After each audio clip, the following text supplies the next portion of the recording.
Muy buenas tardes, días, noches, cualquiera que sea el horario en el que estén escuchando este podcast.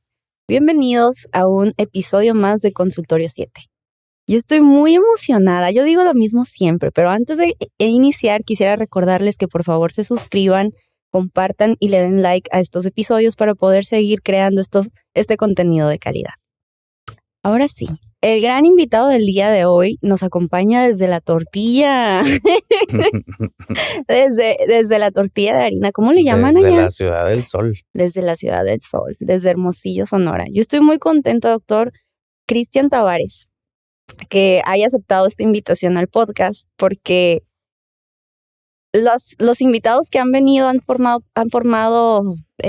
una parte muy importante por varias cuestiones, pero en lo personal, en lo que a usted le atribuye, me echó muchas porras. Me echó muchas porras desde que estaba poniendo yo mis memes ahí. Entonces, tus videos. Sí, mis videos y la cosa fue evolucionando a darnos cuenta que teníamos contenido afín en cuanto a humor y en cuanto a temas de interés general. Y enos aquí. Sí, no, hombre, yo soy el más afortunado de ser parte de tus invitados, porque lo que comenzó en pláticas de, ¿sabes qué? Aviéntate, saca una página, no, pues ahora aviéntate con el podcast, se materializó y aquí estamos. Y yo era el como que menos esperaba algún día estar aquí, sino como participante, pero más como una persona que viera tu contenido, no como espectador. Muchas gracias. Míranos, aquí Aquí estamos, vámonos. viviendo el sueño de los podcasts. Una experiencia más. Doctor, cuéntanos un poquito de usted.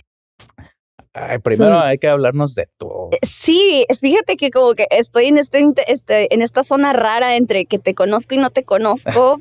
Teníamos mucho tiempo sin vernos y creo que ni siquiera nos habíamos visto, Yo ¿verdad? creo que tal vez alguna vez nos topamos en la universidad, porque Tal vez, ¿verdad? para contarles aquí, pues somos contemporáneos, ¿no? Ahora. Somos contemporáneos de la UABC. Entonces, en algún momento por ahí yo creo que nos debimos haber conocido y ya después compartimos el mismo hospital en diferentes etapas de formación, pero pues aquí estamos, ¿no? Entonces, pues hablémonos de tú, somos contemporáneos, tú eres más grande que yo. No. No es cierto, no es cierto. No, Atacada, no, yo no es soy cierto. más viejo aquí. Bien. Pero bueno, entonces, pues mi nombre es Cristian Tavares, soy nacido en Acapulco, Guerrero, tengo casi toda mi vida viviendo aquí en Tijuana, Baja California. Aquí realicé mis estudios de bachillerato, donde estudié análisis clínicos, lo cual después ejercí como profesión. Y después ya entré a lo que es la UABC, donde estudié medicina.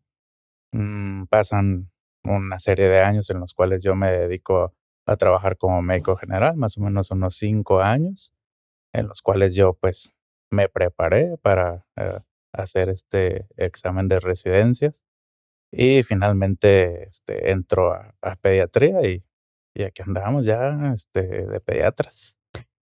Médico pediatra. Yo siempre he dicho que la pediatría es otra medicina. Definitivamente. Desde la perspectiva, desde el niño, vaya. O sea, las etapas de crecimiento conllevan a diferentes conocimientos, a diferentes incluso signos vitales. Y no nada más es tratar al paciente pediátrico, es también los familiares. Todo y a el mí, entorno. se me hace súper. Eran honestamente era de las que yo le sacaba la vuelta. Decía, no puedo conectar con la enfermedad en un niño porque no debería de ocurrir. Claro. Y se me hacía muy fuerte. Pero antes de llegar a esto, doctor, usted tienes Ajá, sí. un trayecto de vida muy interesante, porque me platicabas que pues naces en Guerrero, en Acapulco, pero te vienes por ahí de la secundaria. Un poquito antes de la secundaria, sí.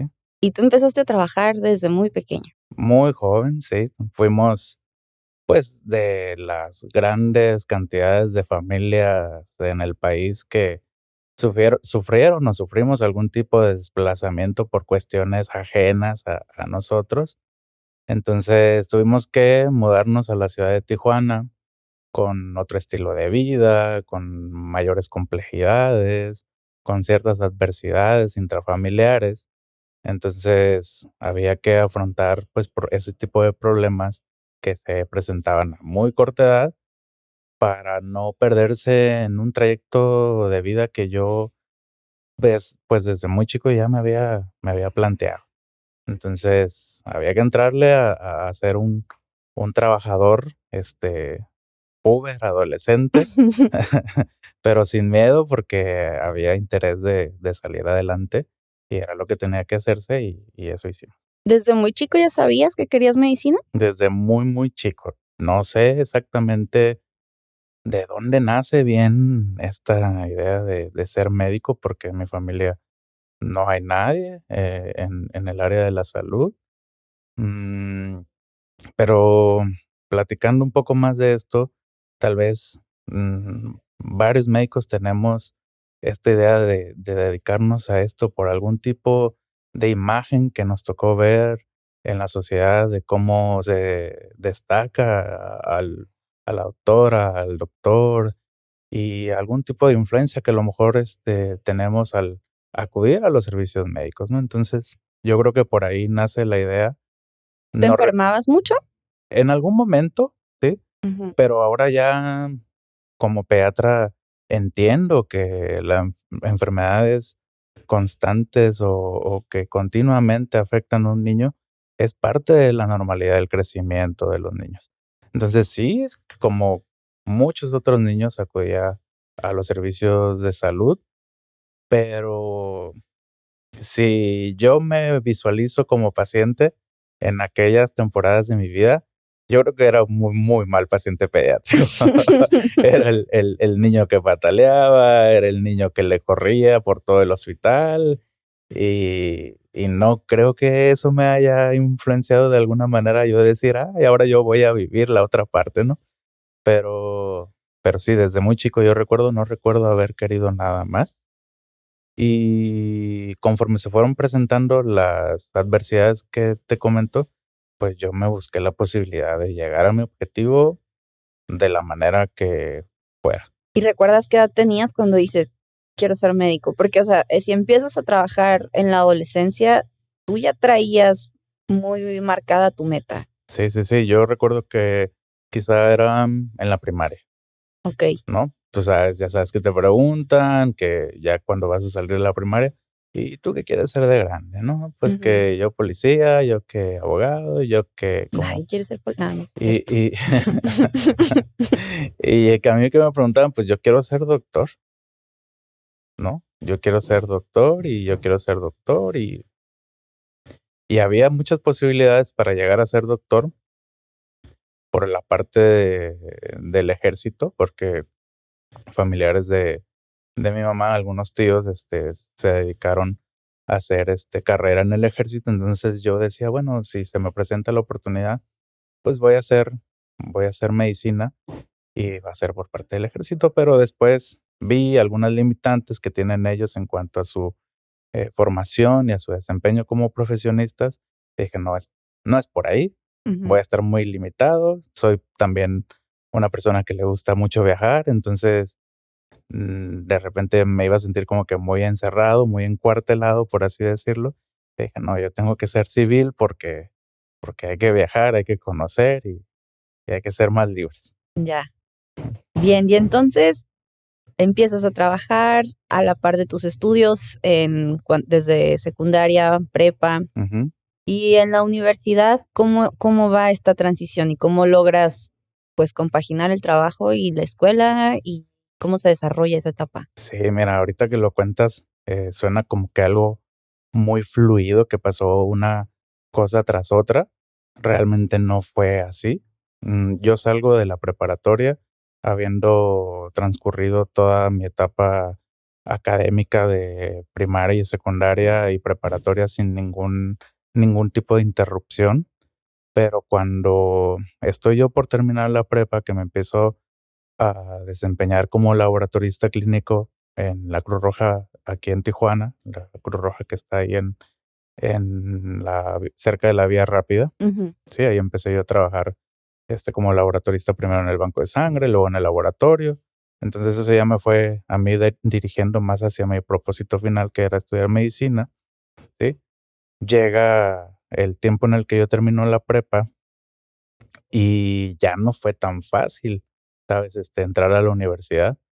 ¿Por qué? Porque la vida laboral a uno lo consume, le ocupa todo su tiempo y después resulta que los horarios laborales no son tan flexibles como para poder uno, pues, estar estudiando y trabajando, ¿no? Ujú. Entonces se me presenta esta complejidad, de repente me enfoco mucho a estar trabajando muy gustoso y la verdad muy agradecido de la oportunidad que me dio la Cruz Roja y me olvido un momento por entrar a la universidad, pasan 4 años y yo me empiezo a desesperar porque siendo una persona que le gusta ver estadística, que le gusta ver noticias, empiezo a ver los números de deserción escolar, ¿no? En estas etapas al terminar la prepa, ¿no? ¿Cuántos jóvenes que terminaban la prepa en ese entonces no entraron a la universidad por falta de posibilidades? Y de repente yo me encuentro dentro de esa estadística Y dije, válgame y dije, Dios. ya valió, ¿no? O sea, yo voy a hacer uno más de Yo los que no van a también entrar a la hago universidad. eso. Me encanta por eso entrar al INEGI. Sí, ya, A ver en dónde estoy. ya vamos a etiquetar aquí abajito al INEGI como un proveedor de información importante para este podcast.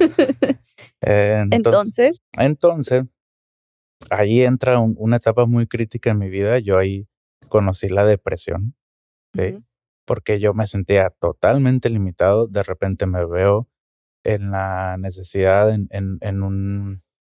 este, en una decisión muy, muy acelerada, dejo la Cruz Roja, digo, no puedo seguir aquí porque esto me está limitando para yo poder continuar con mis estudios, pero a la vez me quedo sin escuela, me quedo sin trabajo y empiezo con esta depresión terrible y un insomnio que nada más me hacía sobrepensar y sobrepensar cosas. Entonces, llega un momento en el que supe por las noticias que iban a abrir un hospital en Rosarito. Dije, esta es mi oportunidad, voy a ir a aventurarme hacia Rosarito sin conocer Rosarito, muy, muy joven, muy morro.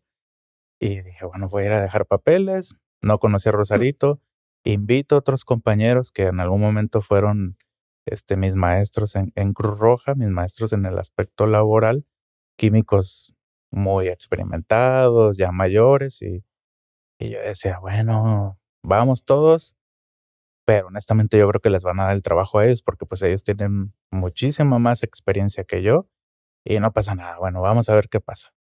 Finalmente me llaman de este trabajo y cuando me hacen la entrevista el doctor, no sé si podemos decir los apellidos. sí, sí, no veo por No, no, qué. un cirujano de apellido Hussein, al cual también me siento muy agradecido con él. Me pregunta, bueno, ¿y tú por qué tan joven quieres trabajar? Eso fue en el 2006. Ujú. Yo tenía 19 años, tal vez, sí, algo por ahí. Y le digo, ¿sabe qué, doctor? Yo quiero trabajar porque yo quiero estudiar medicina. Me pregunta el doctor lo siguiente, bueno, entonces, ¿qué turno quieres? Y ahí yo elegí el turno que se me acomodaba para estudiar medicina. Después de eso ya empiezo yo el proyecto para poder entrar a la facultad. Entro a la facultad y ya lo demás es historia. Entonces trabajaba ciertos días en la noche en este hospital en Rosarito, saliendo de la guardia me iba rápidamente desde Rosarito hasta acá a Otay y a darle con todo. Nunca lo vi como una dificultad más, sino como la oportunidad que me había tocado a mí y yo no la iba a soltar y la tomé y simplemente así pasó. Wow, Mm. ok.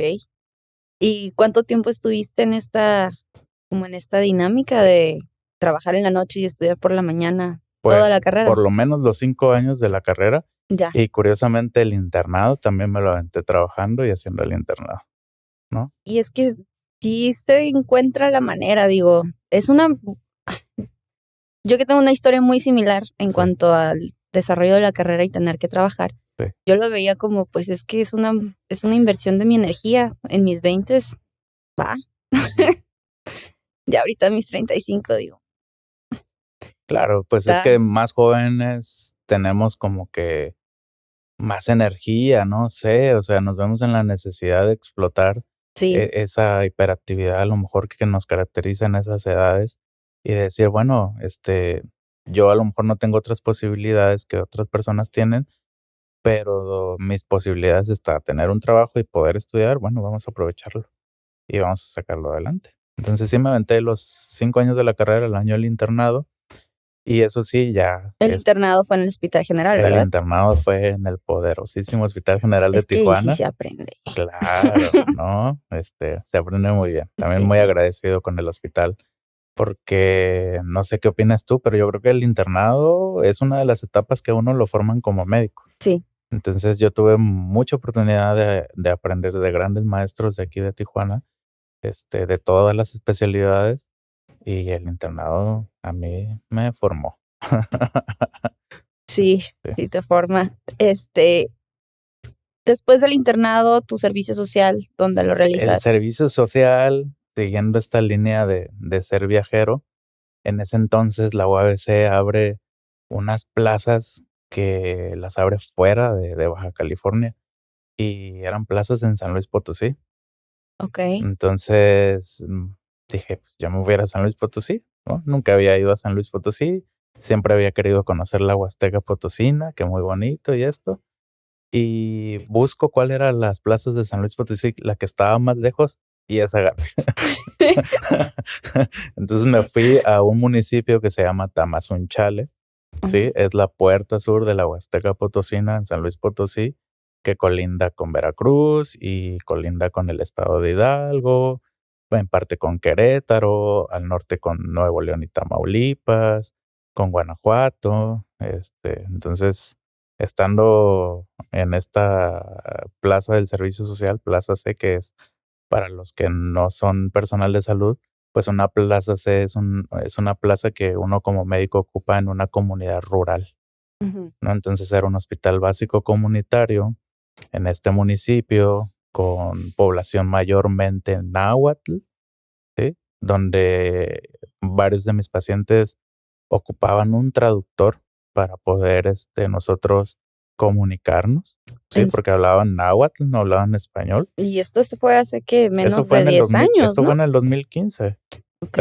Pero esto sigue pasando, Kiara. Y es donde yo me enriquezco de conocer este México profundo, no nada más en el aspecto como turista, Sí. ni en el aspecto solamente médico, de conocer esos padecimientos que aquejan a la población más vulnerable de nuestro país y que desafortunadamente son los que son más, ¿sí?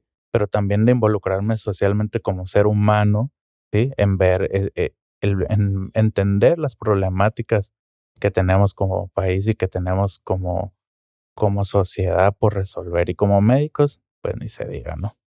Entonces yo creo que ahí también tuve mucha empatía o me empapé mucho con los problemas sociales que aquejaban a los niños y dije, ¿Cuáles eran los principales o los que tú... principal, desnutrición. Ves ahí, sí, estos estados de desnutrición proteico-calórica, ¿no? Los que ves en los libros, ¿no? Que el kwashiorkor, estas enfermedades, que es ¿no? deficiencia de vitamina B, ¿no? No, son las deficiencias Ah, proteico-calóricas. carso, ok. No, Ajá, sí. Entonces, ¿ves cómo hay familias que sobreviven comiéndose un taco de sal al día? ¿Sí? ¿Ves familias que sobreviven con $1 o menos de $1 al día, ¿no? Y que son personas o son familias tan agradecidas que la carne que ellos no comen, la preparan, la cocinan y se la llevan al médico, ¿no? En agradecimiento.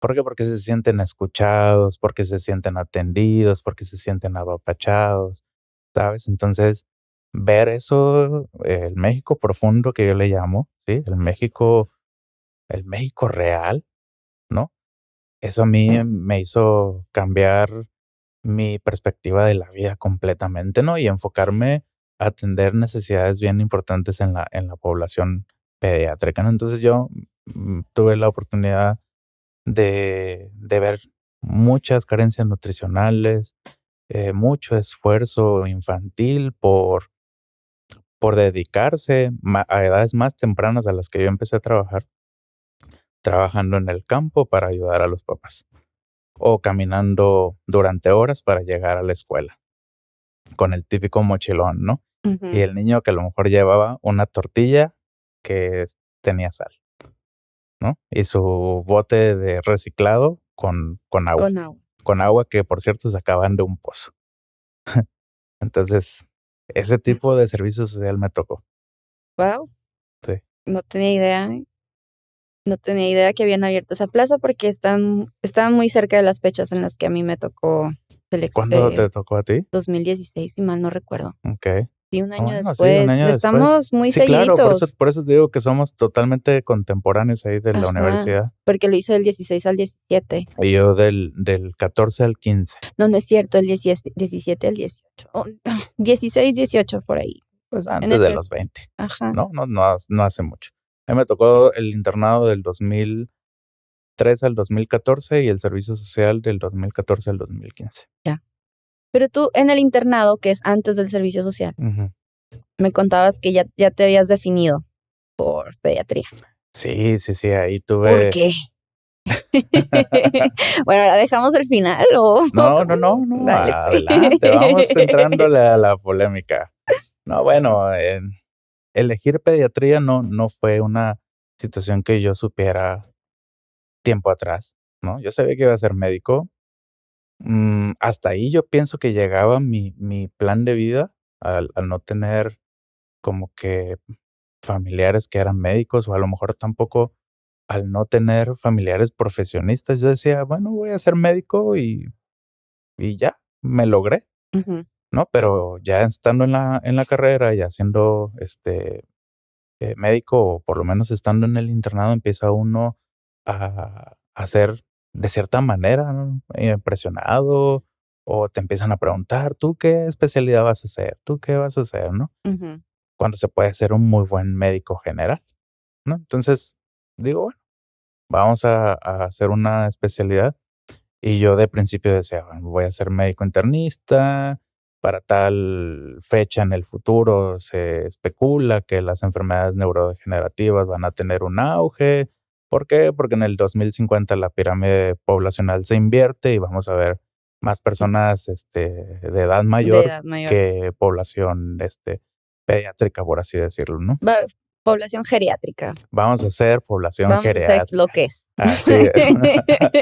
Entonces yo decía, bueno, pues es un buen campo, a lo mejor por ahí me hago un espacio y vamos a atender las enfermedades, neurológicas.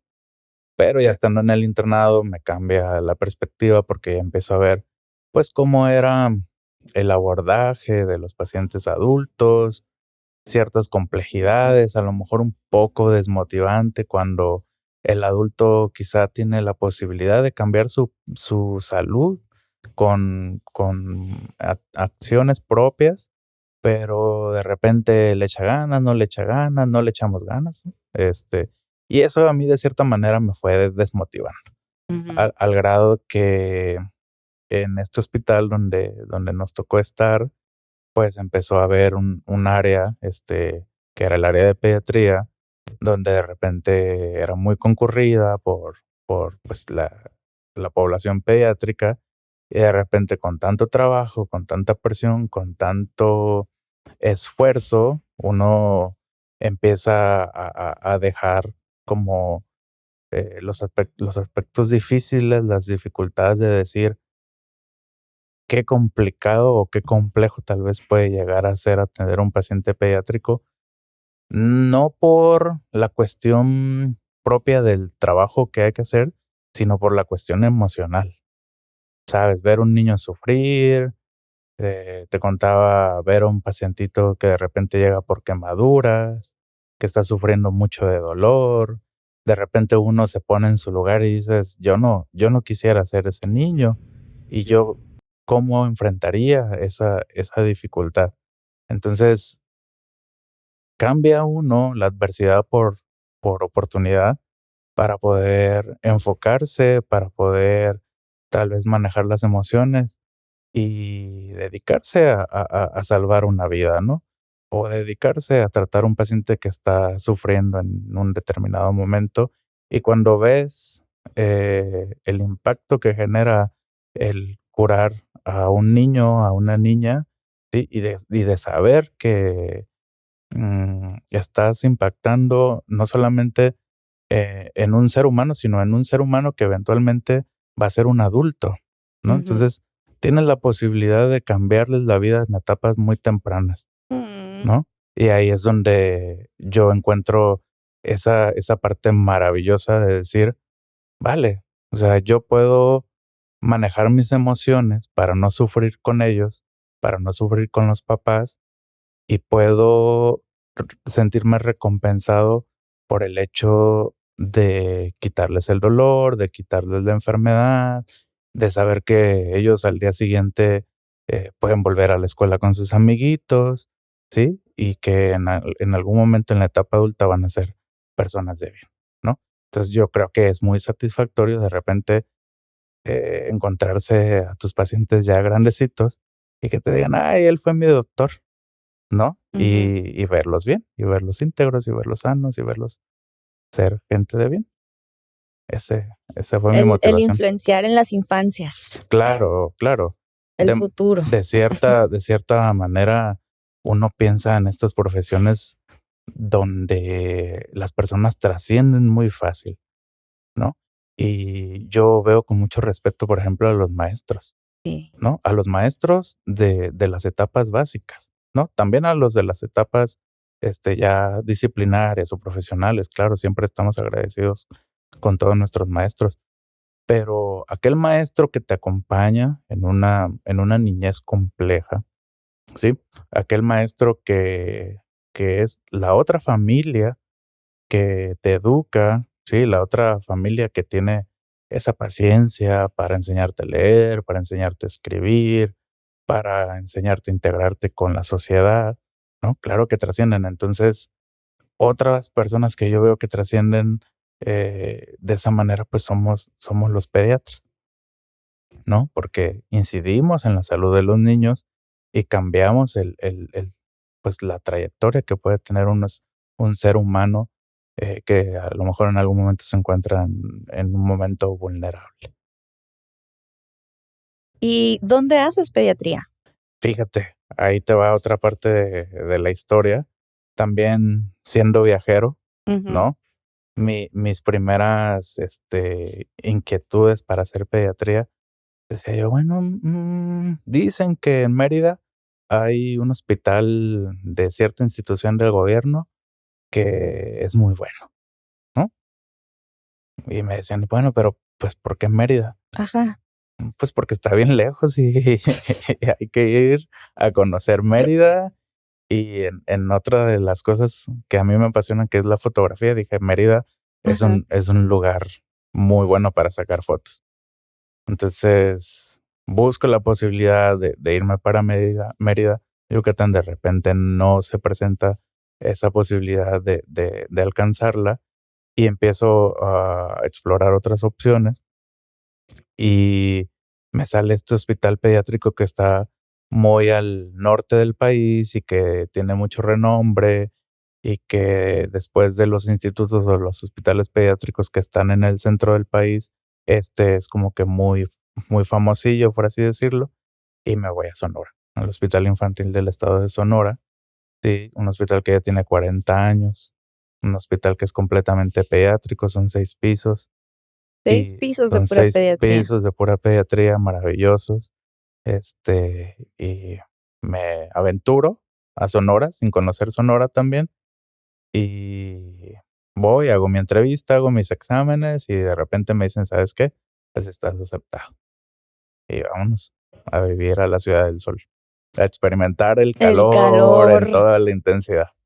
Wow. Ujú, y Y así. desde ahí terminaste y te quedaste allá, ¿no? Sí, ya las oportunidades laborales se presentaron.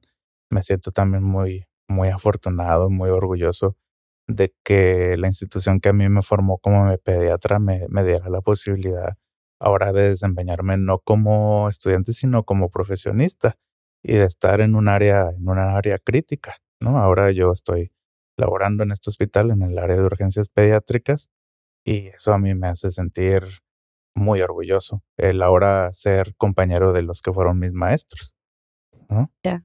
Sí.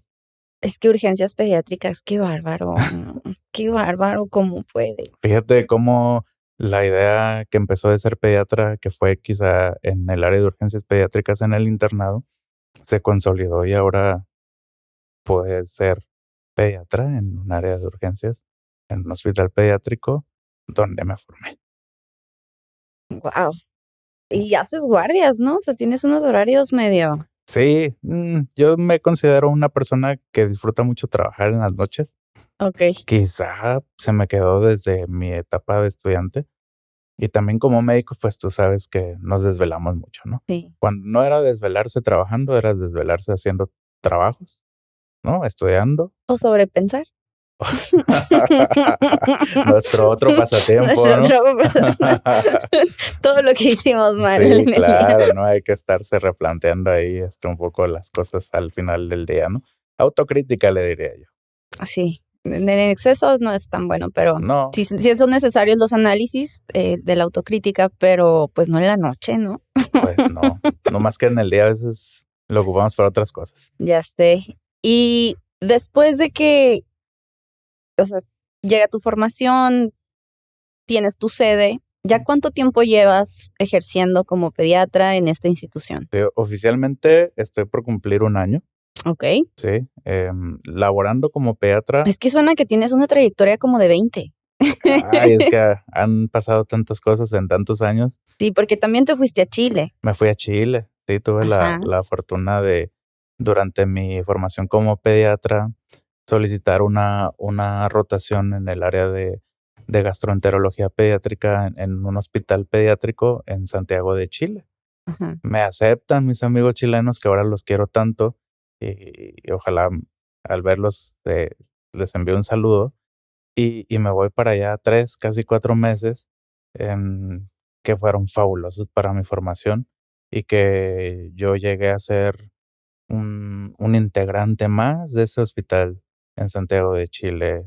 Fui fui muy recibido, somos muy bien recibidos los mexicanos en Latinoamérica y yo me sentí en casa. Me sentí en casa, entonces tuve esa grandiosa oportunidad y también muy agradecido con los chilenos que me abrieron las puertas de su país. Y a la par hacías este proyecto de fotografía, ¿no? Porque no hay Sí, que dejar de lado que yo que te seguía en redes de sí, hace claro. mucho tiempo, sí veía como pues tus rotaciones, tu formación académica pero de repente una foto con un paisaje, ¿no? Así como súper pro. Y yo, oh, ¿cómo así le da tiempo? Hay que, ¿En qué momento? sabes, esta cuestión de que dicen que el médico que solamente sabe de medicina ni de medicina sabe. ¿Has escuchado eso? No. Eso dicen. Entonces, yo siento que la medicina es algo que uno debe de disfrutar completamente como para no ser la profesión de la cual dependamos económicamente, ¿no? Para poderla disfrutar en toda su integridad, Totalmente de acuerdo. hay que no verlo como un aspecto que monetice, ¿no?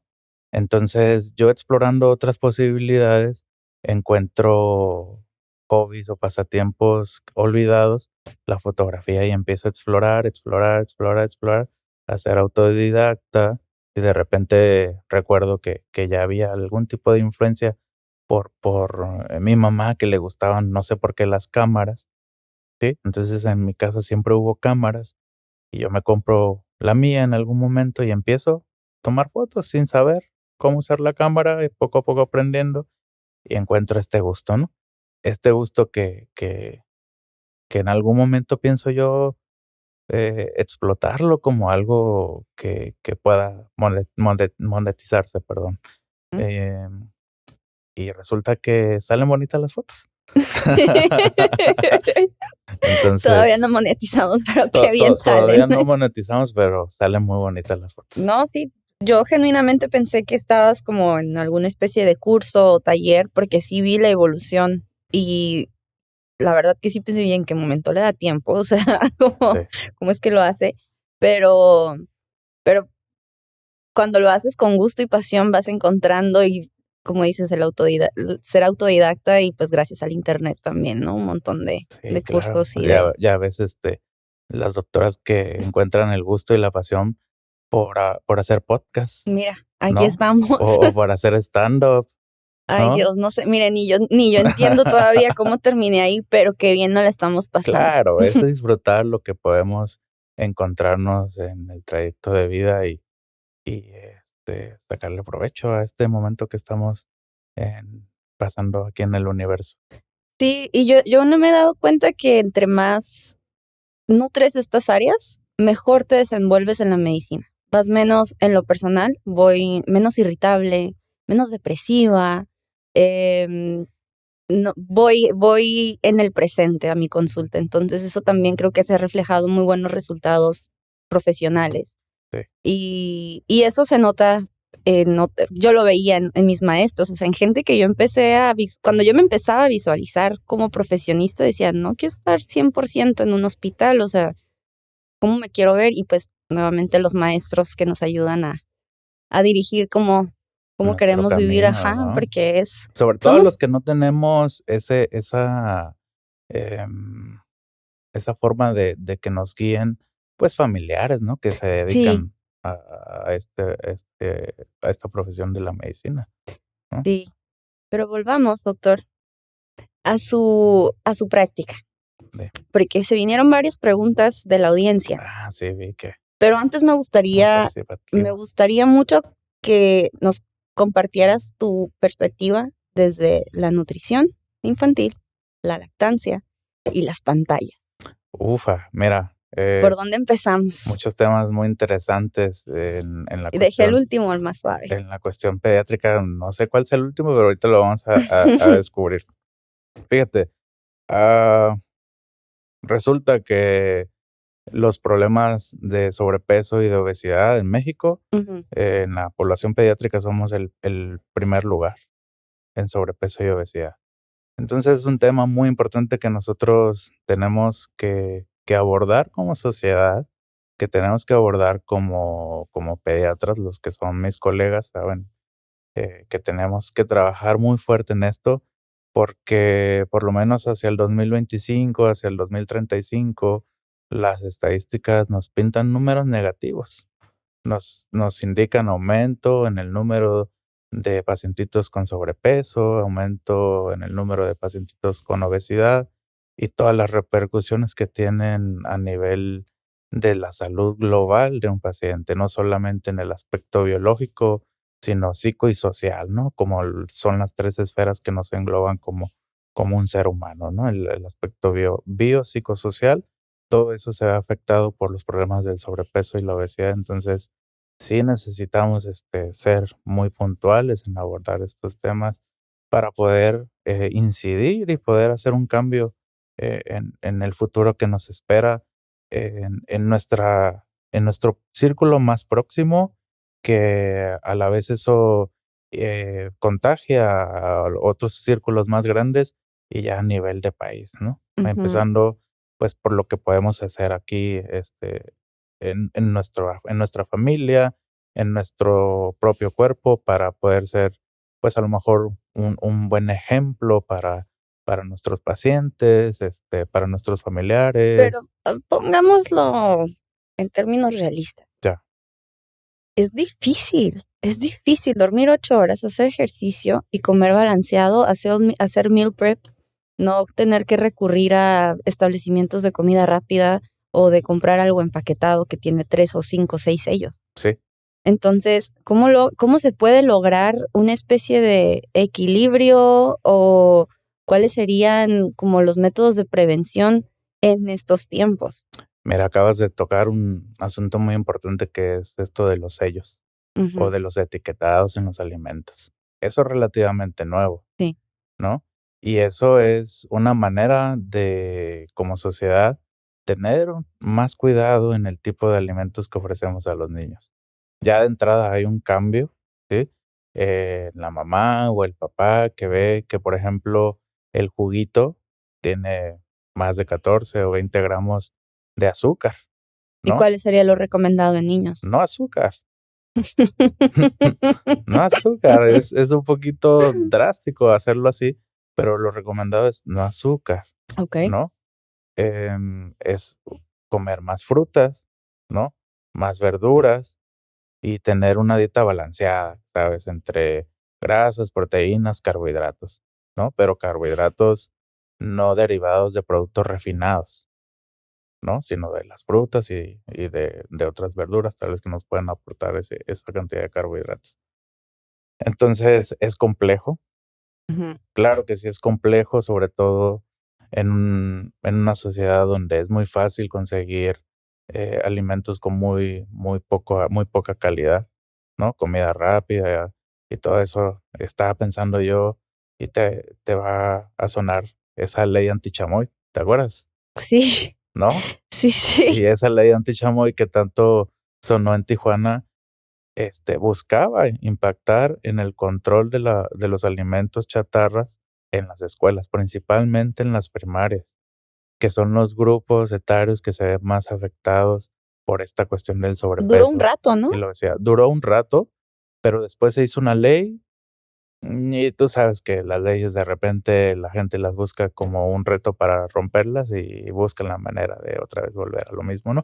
Pero esas iniciativas son muy buenas y solamente hay que generalizarlas, llevarlas a la práctica, eh, tratar de adaptar un modelo más sano para nosotros también, poder influir en nuestros sobrinitos, en los que tienen hijos, pues, en sus hijos, ¿no? O, no sé, en los niños que tal vez nos ven como algún tipo de ejemplo. También está como este lado muy polar de las mamás sobre todo en las nuevas generaciones, Ujú. de no nada de dulces, por Sí, ejemplo. claro, es que a veces suena así como que muy extremista decir, ¿sabes qué? Pues no, cero azúcar, ¿no? Es muy complejo, hay que irlo adaptando también a las posibilidades que cada familia va teniendo, porque de entrada, si le dices a la mamá que se la pasa trabajando más de 12 horas al día, que a lo mejor no tiene quien le cuide muy bien a los hijos, ¿sí? O que cuando llega tiene muy poco tiempo a lo mejor para sí misma y para preparar algún tipo de alimento de calidad a los hijos, pues recurren a situaciones que son fáciles o que están al alcance, como lo es, pues, la comida rápida. Entonces, no hay que ser tan cuadrados, Ujú. ¿no? Hay que ir guiando a los papás, a las mamás de nuestros pacientes a ir haciendo pequeños cambios, pero constantes, que, por muy pequeños que sean, impactan drásticamente en la salud de los niños. Que una de esas podría ser las bebidas azucaradas, Las ¿no? bebidas azucaradas, Las claro. bebidas azucaradas, por ahí había leído que, bueno, sí está muy complejo a veces tener la sandía picada, la jícama, o sea, y pues bueno, le das unas papitas, lo que esté a la mano, porque pues es eso, o sea, es nada o eso. Claro. Y hacían como esta, bueno, dentro de estas opciones, pues no le des bebidas azucaradas. Si ya le vas a dar unas papitas, porque en serio es lo único que hay para comer o galletas, dale agua. Ya por lo menos agua, Agua, ¿no? ajá. Que tenemos que empezar a normalizar el consumo de agua, ¿no?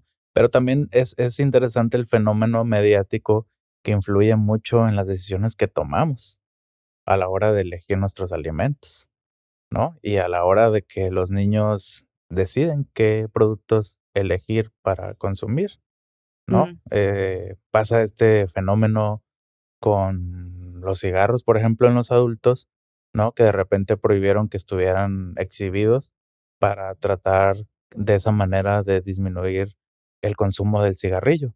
Bueno, pues los niños también. No sé si recuerdas que hicieron una campaña para quitar a los personajes, a las caricaturas de las ujú. cajas de los cereales. Y bueno, esos pequeños cambios, aunque parezcan de manera un poco ridícula, influyen, porque el niño ya no se ve atraído a elegir la caja de colores que tiene un tigre, a elegir la caja de colores que tiene un conejo, Ujú. no, al que tiene un elefante, ¿no? Entonces, esos pequeños cambios, tal vez insignificantes, no lo son tan insignificantes y sí detienen un poco al niño de sentirse atraído por este tipo de alimentos que son muy malos.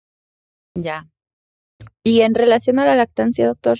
Bueno, mira, ahí la lactancia es un tema muy apasionante, ¿sí? Resulta que conforme uno va sabiendo más de los componentes de la leche materna, más impresionante se vuelve este mundo porque resulta que es un alimento que es gratuito, ¿sí? Lo produce la mamá, que además el hecho de que lo produzca y que el niño o la niña se alimenten del seno materno refuerza el vínculo entre la mamá y los hijos, ¿sí? Que te que a la madre la protege contra ciertas enfermedades, que al niño o a la niña, yo siempre le digo a los papás de mis pacientes, mire, vamos viéndolo de esta manera. Cada vez que la mamá le da seno materno a su bebé, es como si lo estuviera vacunando, Ujú. ¿no? Entonces, es una oportunidad para ustedes para poder tener un hijo más sano. ¿Por qué? Porque en la leche materna hay sustancias que directamente están siendo anticuerpos que está produciendo la mamá contra las enfermedades a las que ella ya está expuesta o estuvo expuesta y que esos mismos anticuerpos pasan a través de la leche materna hacia el bebé y lo protegen. Entonces es una forma de inmunidad que Ujú. constantemente se le está pasando al bebé. Pero tiene cierto, bueno, corrígeme aquí. Según yo, tiene cierto periodo en Sí, donde es efectiva. sí, sí, sí. Porque yo la he visto en consulta, he visto que se extiende hasta años. Sí, sí, sí. La OMS, de hecho, recomienda que la lactancia materna se lleve hasta los 2 años o más. Así, 2 años. 2 años o más, así lo especifica. Pero la lactancia materna exclusiva está para los primeros 6 meses de vida. Ujú. De hecho, las metas de la OMS, de la Organización Mundial de la Salud, dicen que los primeros 6 meses de vida, el 100% de los niños debería ser alimentado exclusivamente por el seno materno. ¿Sabes cuál es el porcentaje de niños que se alimenta el seno materno los primeros 6 meses en México? No. Te voy a recomendar, a ti que te gustan los números y que se deriva del INEGI, la encuesta en Sanut. Ujú. Esta encuesta tan completa, ¿sí? Nos dice que por lo menos entre el 2006 y el 2012, más o menos tú como, ¿qué porcentaje le darías de niños que se alimentaban al seno treinta y materno? cinco Eso es de ahorita.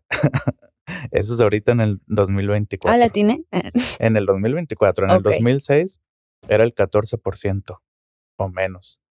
De 100 niños, 14 recibían alimentación al seno materno exclusivo durante los primeros 6 meses. O sea, del 2006 al 24 Hemos hubo aumentado en el un porcentaje, 18% más o casi, menos. casi, casi, casi un 18%, pero nos estamos quedando muy cortos para las metas de la OMS. La OMS dice que el 100% y que por lo menos el 80%. Entonces estamos muy bajos en lactancia materna.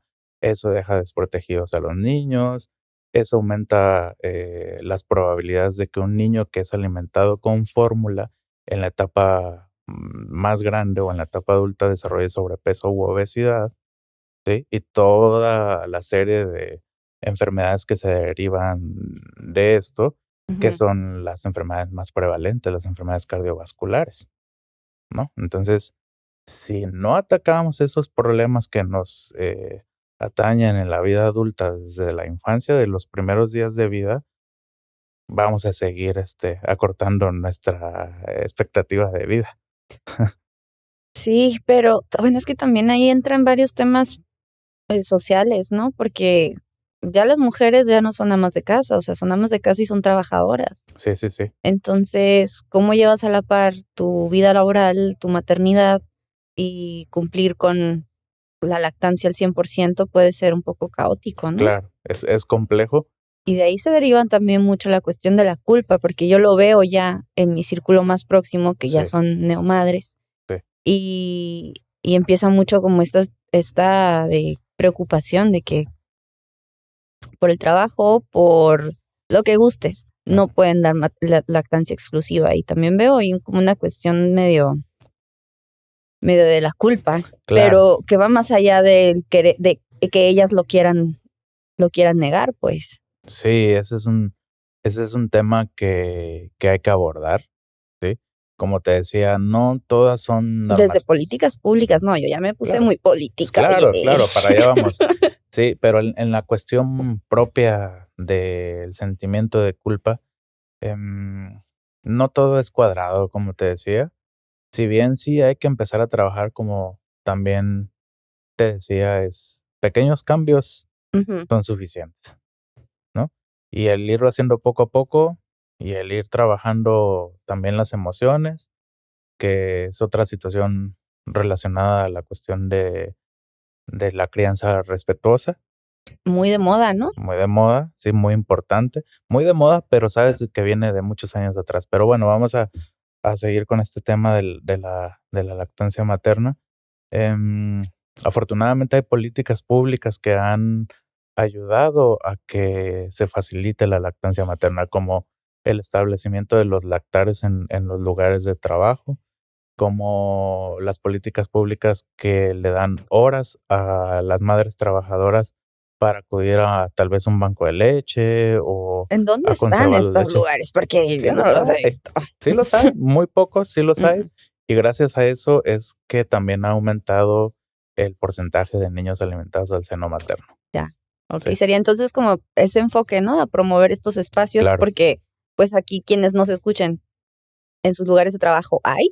Sí, O sea, yo estoy pensando en mi va- lugar de trabajo y me quedo, hay. vamos dejando un Sí, en sus cuadrito de lugares de preguntas. trabajo hay lugares para lactar, digo. Sí, sí, sí, vamos a ver Suena, qué opinan, ya sé, y así hacemos nosotros nuestra encuesta. sí, nuestra propia encuesta de salud. Bien. Y ay, es que son muchos temas, doctor. Yo traigo la cabeza así de que quiero preguntar muchas cosas. En relación a las pantallas. Ah, muy interesante. Esa es otra cosa. Fíjate, conforme la tecnología va avanzando, sí, también va avanzando la manera en la que nosotros nos comunicamos, el lenguaje, eh, la forma de expresarnos. Entonces, el uso de pantallas ha sido algo muy controversial en la población pediátrica porque, pues, hay estudios que se han realizado y que se ha visto de qué manera interrumpen el desarrollo, por decirlo así, normal del ser humano, ¿no? Porque deja de una persona que se somete a una pantalla, nosotros mismos, por diferentes horas al día, deja de experimentar el mundo pues como lo es realmente, ¿no? Entonces nos estamos basando en ideas que nos están vendiendo, que nos están bombardeando, y eso en edades muy tempranas, pues por supuesto que influyen en el desarrollo de la personalidad de un niño. ¿Y no podría ser el equivalente a la pantalla a la televisión en nuestros tiempos? Claro, es lo mismo, nada más que ahora Más la, chiquito. la facilidad de que cualquier persona puede tener un celular, una tablet, y antes a lo mejor era que teníamos la tele, pero que había ciertas horas en las que a lo mejor íbamos a ver tele y después ya no. Y ahora todo el mundo tiene el teléfono pues todo el tiempo, que la tablet y esto. Entonces, en menores de 18 meses no se recomienda para nada las pantallas, Ok. ¿no? Después de los 18 meses hasta los 3 años más o menos, eh, 1 hora al día, ¿no? Después, 2 horas al día. Pero seamos realistas, pues, o sea, volviendo a estas complicaciones que a veces tienen algunos segmentos de la sociedad donde hay padres que se la pasan mucho tiempo trabajando, ¿sabes? Mm. Entonces el niño se enfrenta a estar expuesto a muchas horas de pantalla y eso es un círculo vicioso porque eso a la vez fomenta el sedentarismo y volvemos a esta cuestión del sobrepeso y la obesidad, ¿no? Entonces yo lo veo como un problema que también tenemos que abordar, pero también veo que la tecnología en las nuevas generaciones va hacia el uso de estos dispositivos y otros que a lo mejor ahorita nosotros ni siquiera podemos visualizar. Entonces, ¿de qué manera el ser humano se va a ir adaptando a las nuevas tecnologías y a las nuevas formas de convivir con las tecnologías? ¿Y cuál va a ser el resultado? Yo creo que todavía no lo visualizamos. Creo yo que de cierta manera no hay que satanizarlo del todo, pero sí hay que estar acompañando a los niños Ujú. para filtrarles los El contenido. contenidos, ¿no? Bueno, no es cierto, sí. Niños de nuestra edad lo Sí, pueden ver. es que, bueno, ya es la generación alfa, ¿no? Los que del 2000 para acá, supongo que te toca atender estos niños. Sí. Yo vi un fenómeno en TikTok de los Sephora Kids, las Ujú, niñas de Sephora, de ujú, 9 años, entre 9 y 12, 13 años, ujú, que los trabajadores de Sephora les tenían pavor porque es una tienda en Estados Unidos de cosméticos donde puedes probarte los productos antes de comprarlos. Pero como las niñas estaban viendo tanto los Get Ready With Me, ujú, mientras el storytelling y bla, yo he replicado ese formato porque por alguna razón es como muy íntimo, en ujú. que cómo ves que te enchinas la pestaña, en fin, ese formato pegó, las niñas de entre 9 y 13 años se volvieron locas y van a Sephora y se prueban todo y pues todo picoteado y demás. Se hizo un fenómeno, o sea, fenómeno de videos virales de que los empleados decían, these kids. O sea, Fíjate que no. y eso es precisamente Ujú, parte de que cierto contenido no se les está filtrando y están ujú. creciendo con otra perspectiva, ¿no? Digo, desde el punto de vista de mercadología, ni existe Mercadotecnia. mercadotecnia, Ujú. pues yo diría, pues voy a hacer una línea de niños, ¿no? Claro. Porque de qué te va a servir a ti ponerte retinol a los 9 años. Pues de nada, Pero completamente. sí me parece interesante cómo es esta influencia y cómo puedes filtrar el contenido como padres. Yo estoy disto todavía de este tema, pero pues una va preparándose. No, y hay mucha gente que seguramente nos está viendo que se pregunta estas cosas que nosotros estamos aquí discutiendo, ¿no? ¿Hasta qué punto filtro? Sí, ¿Hasta qué punto puedo ser permisivo? ¿O hasta qué punto puedo ser autoritario? ¿No? Hay que encontrar el balance ahí o para sea, poder, es un reto, es ¿no? un reto muy importante. A ti que te toca atender desde cero hasta, esa fue una pregunta del público, ¿hasta qué edad atiende el pediatra? Los pediatras vemos desde el nacimiento hasta los 17, casi ya al cumplir los 18 años los andamos ahí, graduando en niñez. En Entonces, niñez, eso es lo que a nosotros nos toca ver desde el nacimiento hasta los 17, casi 18 años. ya.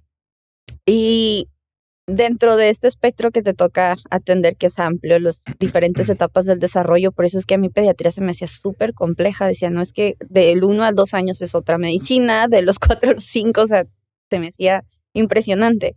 Se me sigue haciendo muy impresionante por la cantidad de información que tienes que tener para cada etapa. Ujú. Y, pero ya te está tocando atender niños alfa, que son del 2000 para acá. Sí. En cuanto, y yo lo veo esporádicamente, pero me tocan jóvenes de 15, 16 años, Ujú. muchas cuestiones de ansiedad y de depresión. Sí, totalmente. Y estábamos hablando hace poquito en el tema de pospandemia, los niños pospandemia. Fíjate, un fenómeno muy curioso. Todo el mundo durante la pandemia, a mí me tocó experimentar la pandemia ya estando haciendo la residencia de pediatría. Y todo el mundo esperábamos el golpe de la pandemia en la edad pediátrica. Y veíamos cómo se presentaba en la etapa de los adultos, en el área de los adultos, y creíamos que íbamos a estar viviendo el mismo caos en los niños. Y resulta que la pandemia a los niños los golpeó diferente, no provocándoles neumonía, quizá al principio, después ya generó otros padecimientos derivados de la infección del virus de la pandemia, ¿sí? Y resulta que les golpea en el aspecto, mental, ¿no?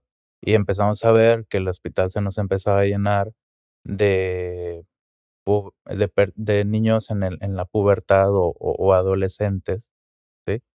que empezaban a tener autolesiones, ¿no? Que tenían este fenómeno del cutting, ¿no? Que es que se cortan o que tenían algún tipo de iniciativa por hacerse daño, ¿no? Para tratar de cuidar un poco los términos y que no nos vayan a bloquear el contenido, ¿no?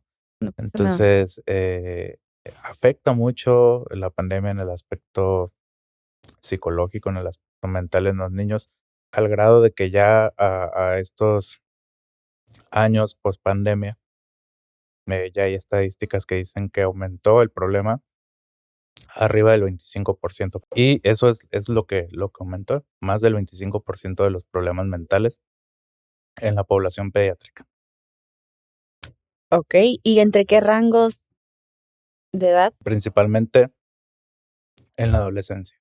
en la adolescencia? Ujú. Que inicia, para quienes no tienen noción. Arriba de los 13, 14, 15 años, ya son preadolescentes y ya a partir de esos años ya empezó a haber este tipo de problemas. Ok. Ujú. Y a mí me parece interesante cómo se está llevando mucho a la par de la exposición, precisamente más que la pantalla, el contenido, ¿no? Porque pues yo fui generación televisión, en Televisa. No podía ver novelas en la mañana, Ujú. en la tarde, perdón, porque pues llegaba mi mamá. Pero en la mañana, que ella se iba a trabajar, Canal 12 las Las repetían. Claro, repeticiones. una no es dramática y gratis. Y digo, es el contenido al final del día, ¿no? La que te genera, te modula el pensamiento. Pero pues estaba limitado en ese entonces a las televisoras, pero ahorita es muy amplio. Y cada vez veo más problemas en relación a psicológicos y psiquiátricos en etapas muy tempranas. Pero también veo como un sobrediagnóstico.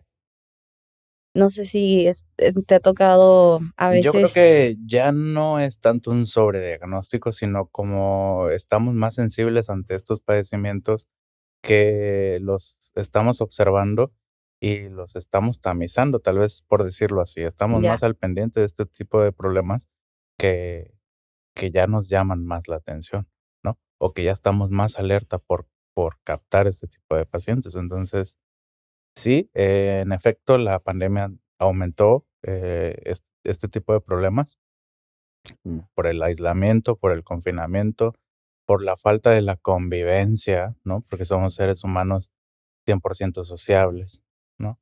Entonces, la privación de estas experiencias y el aumento del estrés, la incertidumbre y todo eso, pues desencadenó tantos problemas que todavía yo creo que nos falta ver muchas Sí, consecuencias a raíz de la pandemia. sí, yo creo que también por eso estoy como, pues un poquito en alerta, porque digo, ¿cómo es que está aumentando tanto y lo veo tanto? Y ya casi es quien no tiene un diagnóstico psiquiátrico, ¿no? De ansiedad, Ujú. de déficit de atención, depresión. Sí.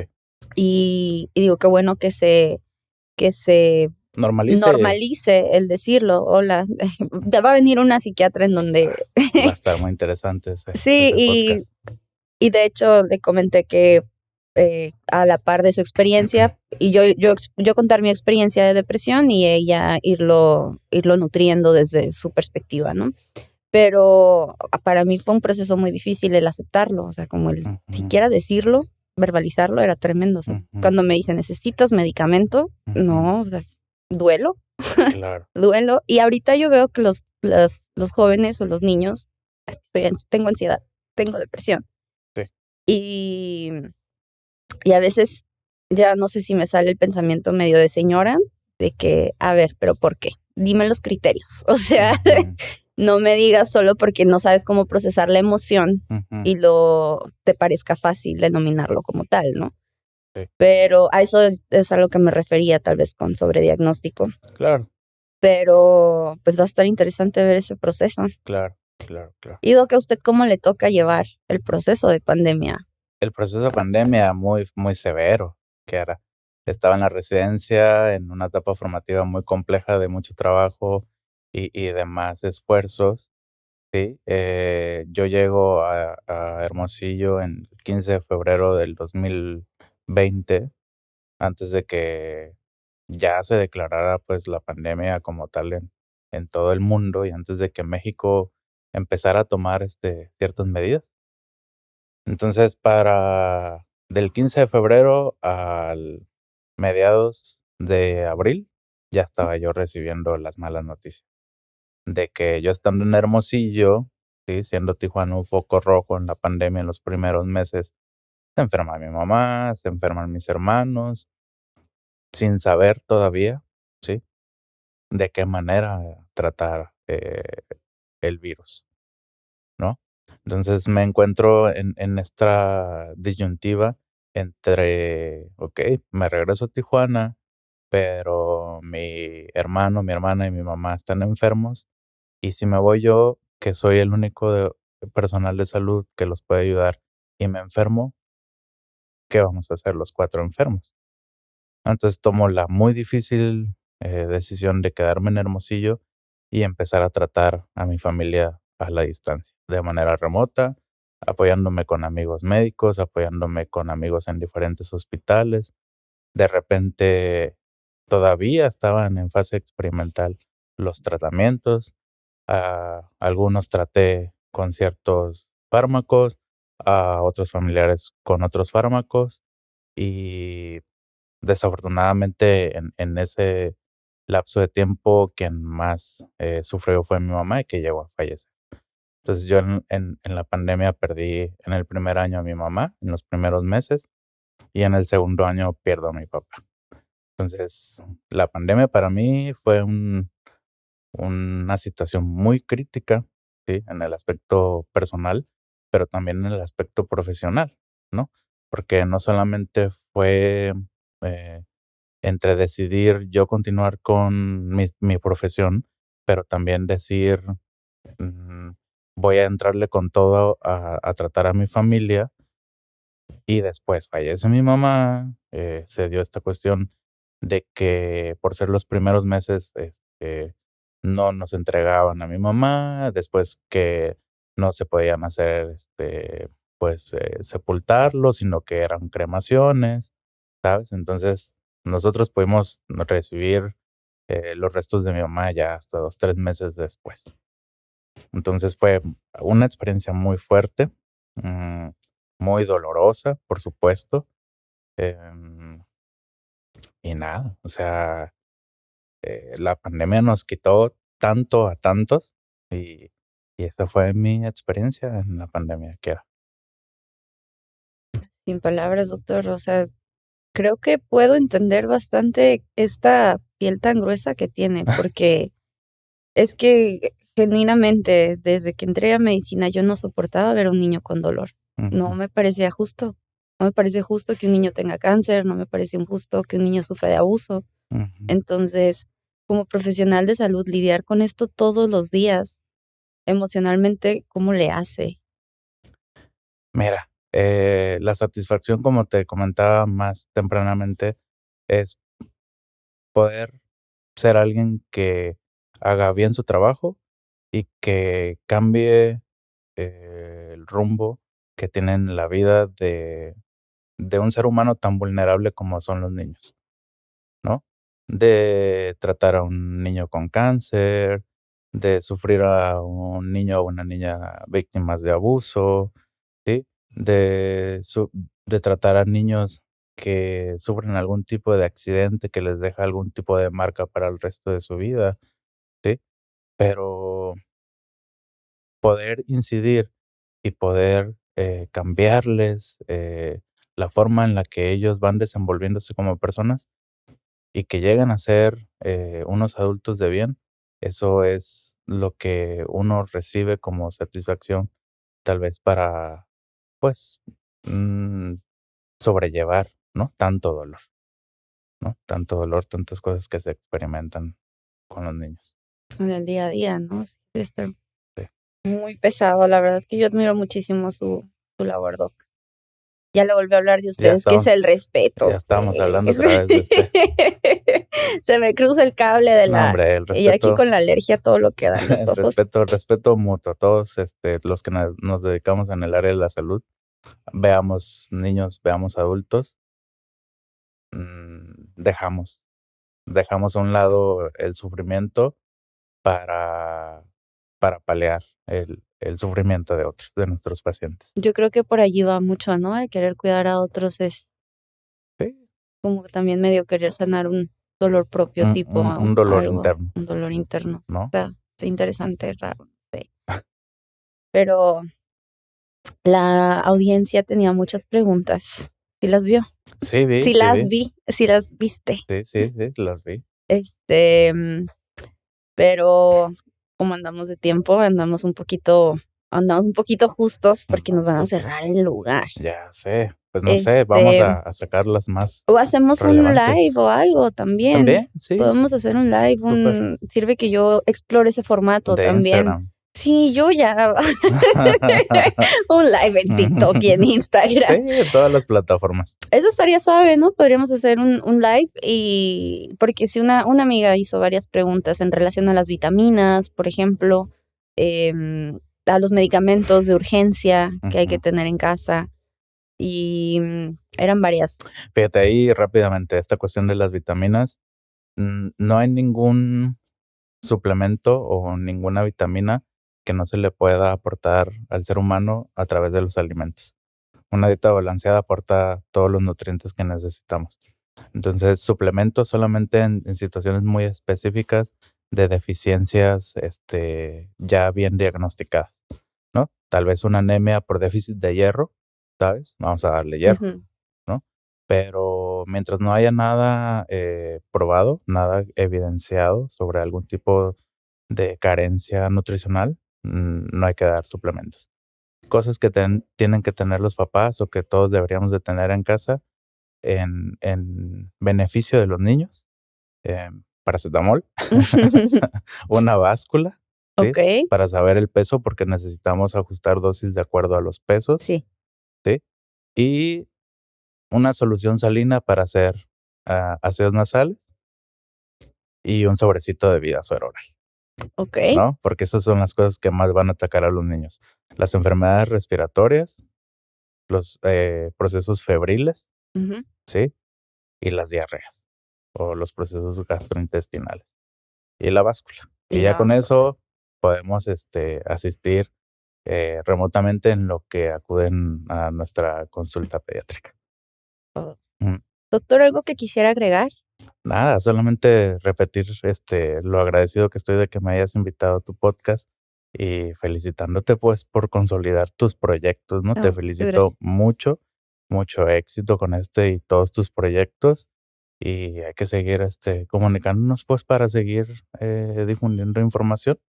A la orden yo me encuentro, a los que me quieran contactar, pueden buscarme en Instagram. Mi página es doctor Cristian Tavares, Cristian con CHR y Tavares con B de bueno y Z. Así me encuentran, mándenme mensaje. Que tiene muy buenas fotos también. Y ya vemos las fotos y atendemos a las niñas y a los niños y siéntanse en toda la confianza de escribirme ahí. Vamos a estar comunicando. Sí, igual voy a anclar sus datos, toda su información para aquellos pacientes o contactos que tengan alguna duda y que requieran de su servicio. Con todo gusto, con todo gusto. Doctor, muchísimas gracias. No, hombre, de nada, gracias a ti. En serio, siento que estoy como tipo sueño, se me hace bien surrealista que meses atrás pláticas, sí deberías, está suave. Y miren. No, es que tú eres una persona que se toma bien en serio sus proyectos y los lleva a cabo, ¿no? Pues ahí va. Muchísimas gracias. De nada. Bueno, eso es todo por nuestra parte. Nos vemos en el siguiente episodio.